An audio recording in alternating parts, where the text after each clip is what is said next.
global ইউনিভাৰ্চিটিৰ চতুৰ্থ সংখ্যক সমাৱৰ্তন গৱেষণা সম্পূৰ্ণ কৰা ছাত্ৰ-ছাত্ৰীক ডক্টৰেট ডিগ্ৰী সৰ্বোচ্চ ফলাফল দেখুওৱা ছাত্ৰ-ছাত্ৰীক গোল্ড মেডেল ডিগ্ৰী প্ৰদান ইফাত ৰুহানী বৰভূঞাই লাভ কৰিলে গোল্ড মেডেল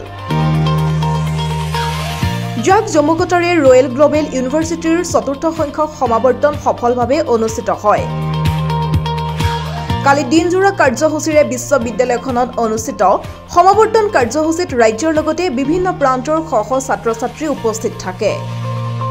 এই সমাৱৰ্তনত সফলভাৱে গৱেষণা সম্পূৰ্ণ কৰা ছাত্ৰ-ছাত্ৰীক ডক্টৰেট ডিগ্ৰী প্ৰদানৰ লগতে ডিগ্ৰী লাভ কৰা ছাত্ৰ-ছাত্ৰীক আনুষ্ঠানিকভাৱে ডিগ্ৰী প্ৰদান কৰা হয়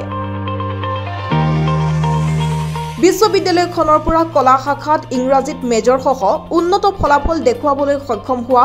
ইফাত ৰুহানী বৰভূঞাক গোল্ড মেডেল প্ৰদান কৰা হয়